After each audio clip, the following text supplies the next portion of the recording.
Ladies and gentlemen, welcome to the Crack Podcast.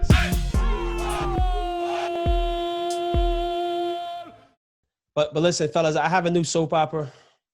I finally have recovered from All American, and my new soap opera is called All of Nothing.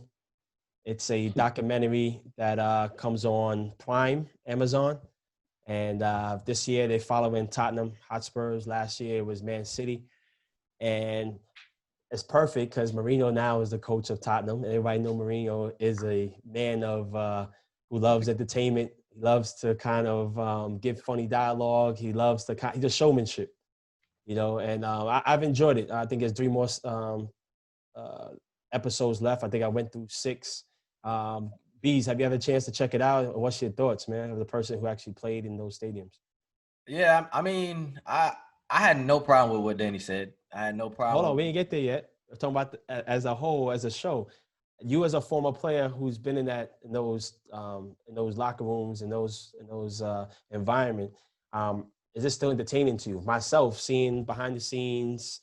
Not saying I haven't been around it, but it's obviously a little bit different feeling than you guys who have played in Europe and had those experiences. I mean, I get it. It's TV, you know what I'm saying? But me personally, no, I don't like it because I was surprised when I saw it. Yeah. You know what I'm saying? They actually let, the cameras go in that deep. I mean, those are conversations and things that are being talked about with deals and what team players might go through. That's and, hot.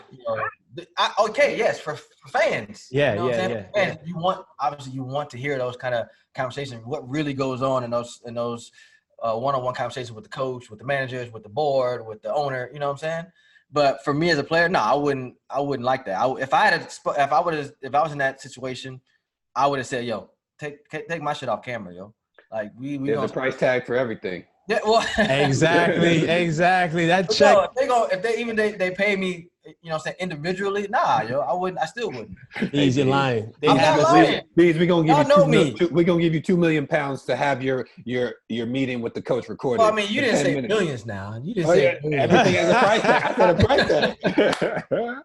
No, I mean, if they would, they would have, said, okay, everybody on the team. Do you think the fans have the right for that transparency to be able to see and to hear who they support? The right? No, they don't have the right. They don't have the right. What they have the right to do is to watch the final product on game day. That's what they have. That's what they have the right to do. That's what they pay to get into the stadium to watch. Now they don't. But Mook, since you've been watching it, to be honest, what's been the feedback? Because I haven't watched it, like the whole show. I watched clippets. It's cool. Like I take it as a soap opera, meaning like they try to have a little drama before every game. Yeah, but what's the feedback from like this general? Yeah, I mean, I think people love it. I think, Mourinho has a big a fan base. Obviously, the Tottenham fans love it. There's no really negativity towards it. I think people. What's your opinion? What's your opinion on his bust up with Danny? So what happened was Danny Rose, a veteran left back for Tottenham Hotspurs, English international. It seemed like he was not getting every weekend starts. And what happened is that he didn't start the previous weekend, and then against Liverpool, he got the starting nod. Jose Mourinho felt that he was a veteran. He did well in practice. He went with a guy he trusted. Danny Rose didn't perform well. Next week, he was dropped. So Danny felt the way, like, listen, what's going on? You playing me, you're not playing me. He didn't like how he was feeling. So the camera showed Danny showing up to the offices. And Bees, what he say to Mourinho? He said, "Gaff, I got a problem." No, he said, "What's the problem?" First thing he said. Yeah, he said, "Gaffer, what's the problem?" And then he walked away and was like, "Yo, follow me in the room, Gaffer." So I like that Danny was like, "Listen, I'm a veteran. You can't come here and play no games with me."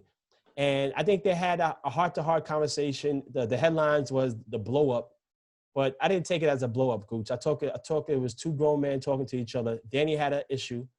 He presented himself to Mourinho. Mourinho was very honest, said, "Listen, Danny, you didn't play terrible, but he wasn't nothing great." Right. Like you could be rotated. All right. So I've been in this position before. Yes. Right. And I've been in this position where you weren't playing and you wanted to play. You felt like you should be playing in front of somebody else.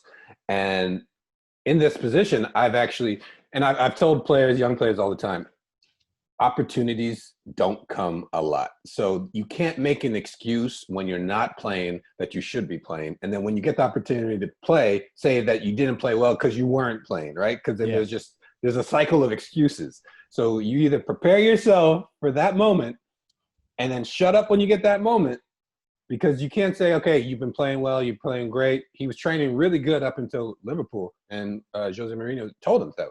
But what happened was he shit his bed when he got in the game, right? So he had his opportunity to solidify everything that he's done prior to that game in the week of training and be like. But what about Bees? What about what he's saying that, listen, you have other people on the team who don't play well and still get the benefit of the doubt to play again next game. And he's saying that he's a veteran. How come he's not getting that same treatment? Where is this coming from? Yeah, I mean, well, when you cut me off before, I don't see I don't see no problem with that, because at the end of the day, it's a business, right?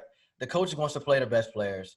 You know, the player wants to play, and regardless of his ambitions of him wanting to, play in the Euros for England in summer, and obviously he needs to be playing because that's what they need if you're going to be an international. You need to be playing week in and week out with your club team. Mm-hmm. But like, it just you got to give a manager some pressure too. You know what I'm saying? Maybe he wasn't looking at Danny in training as much as he should be. You know what I'm saying? Maybe that's just kind of. It's kind of at the same time playing mind games. So when you go talk to a coach, that next day in training, he's gonna be looking at exactly what you do. So that's what you're saying. That's your chance to shine. Whether he's also playing in a sector of the field that you can't be turning over every 4 players. The defense has to develop consistency. So you can't just be like, maybe that's he's trying to say, like, leave us consistent. Like let you. He's basically saying you should know I'm your left back. No, but he's basically telling Jose Mourinho that Jose is keeping it consistent and he shouldn't be because of other people's performances. That's what he's saying. And I get it. He's frustrated. And every player should be frustrated if you feel that you should be playing at a certain level. But at the same time, he actually said he got his opportunity and he didn't do well. And he's mad because I play once every 3 weeks. Well, bro, that's more than some people are playing. You know what I'm saying? Like, and you have the opportunity to play at Tottenham. So take your chance and run with it. Don't make excuses for not capitalizing on it. That's what I say personally.